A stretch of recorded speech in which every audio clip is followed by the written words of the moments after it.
This is a basic PowerPoint video screen capture in which I will discuss the significance of the Great Awakening. The Great Awakening had profound impact on the religious, social, and even political life in colonial America. It was one of the key events in American history. Indeed, one scholar has called the Great Awakening, quote, the proto-revolutionary event, the formative movement in American history, preceding the political drive for independence and making it possible. One of the first things we notice is that the Great Awakening goes a long way to Americanizing European churches. It could be argued that it was in the 18th century that the specifically American form of Christianity was born. Undogmatic, moralistic rather than creedal, tolerant but strong, and all-pervasive of society. All churches at the time, of course, were European imports. They brought with them their liturgies, creeds, highly educated ministers, and doctrinal debates. Much of that begins to change during the Great Awakening.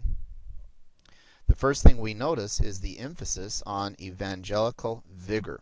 Most of the Great Awakening ministers were itinerant preachers, meaning they would go from settlement to settlement and preach. Where they were denied access to churches and pulpits, they soon began to organize open meetings around campfires. Frontier Americans did not want to be preached at with lengthy, dry, and intellectual sermons. They wanted charisma and preaching from the heart. Preaching from the heart does not require advanced degrees. Thus, anybody can preach. As preaching becomes democratized, the status of the new light clergy is downgraded. They no longer need to be from the elite society or educated and trained in the upper colleges. In frontier religion, there was less stress placed on liturgical correctness and debates over creeds and dogmas. What matters is living a good and moral life. This, of course, was influenced by German pietism. And finally, the revivals emphasized individual experience, especially the notion that each Christian should have their own conversion experience known as the new birth in Jesus Christ. These characteristics continue to shape most American Christian denominations today. While the Puritans brought with them the emphasis on education and founded colleges to train the clergy, the New Lights, during the Great Awakening, emphasized the importance of education for the laity as well. Great Awakening preachers were anxious not just to deliver a message, but to get their hearers to learn it themselves by studying the Bible. And to do that, they needed to read. So an important element in the early Great Awakening was the provision of some kind of basic education in the frontier districts and among rural communities which as yet had no regular schools. A key figure in this was William Tennant, who settled in Pennsylvania and soon built what was called his log college, a primitive rural academy teaching basic education as well as godliness. Here they linked the knowledge of God with the spirit of knowledge itself and insisted that education was the high road to heaven. Many of Tennant's pupils became prominent preachers themselves.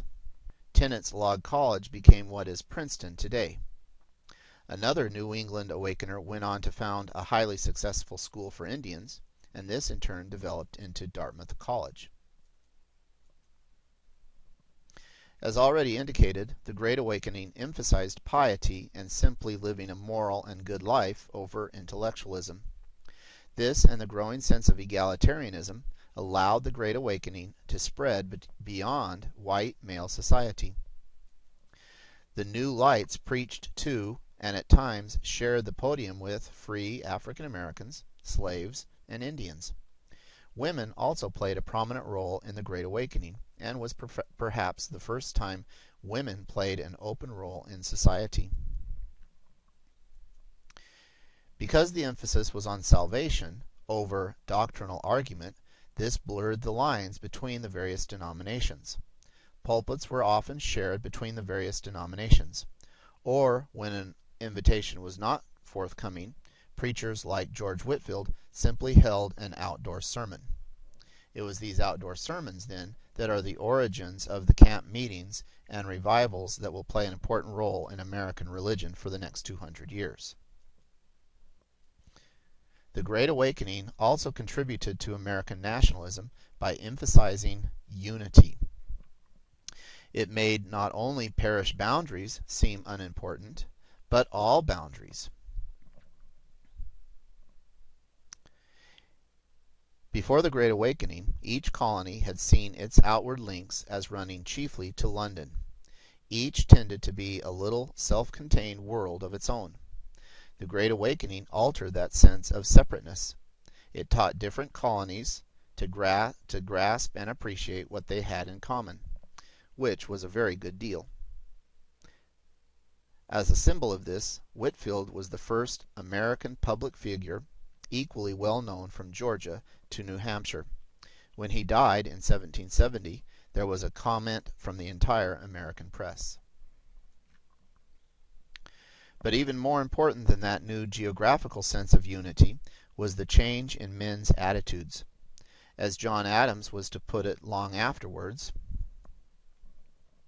the revolution was effected before the war commenced. The revolution was in the minds and hearts of the people, and change in their religious sentiments of their duties and obligations.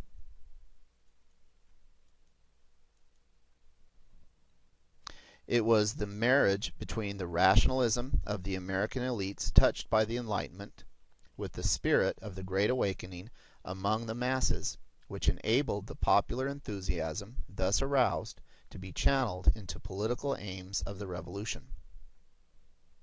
The Revolution could not have taken place without this religious background.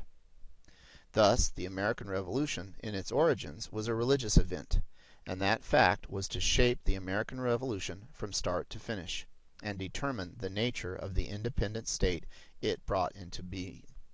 Thus, why Paul Johnson referred to it as the proto-revolutionary event. It was this democratization of the religious experience that fed the revolutionary fervor.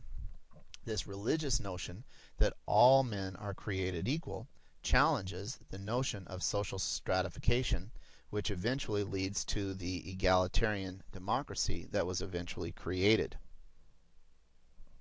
Indeed, as Bernard Bailyn wrote, quote, claiming liberty of conscience to be an unalienable right of every rational creature, they had often preferred to suffer imprisonment and loss of property rather than to pay taxes in support of a church not their own. Some had ended by advocating explicitly the complete separation of church and state. And so this advocation of religious liberty is just a short hop and a skip away from the advocation of political liberty as well. Thus, the increase of dissent from the established churches during this period led to a broader toleration of religious diversity, and the democratization of religious experience fed the fervor that resulted in the American Revolution. Just to review, the significance of the Great Awakening was profound indeed. It turned European churches into American, or what some have referred to as frontier religion. The emphasis on education and founding of new colleges, especially for the common man. One of the first times in American society that a social movement spread beyond white male society. It blurred denominational lines, which continue to this day. It contributed to American nationalism by emphasizing the unity of the colony rather than their separateness. And finally, the popular enthusiasm was channeled into the political aims of the Revolution, thus making it the proto-revolutionary event.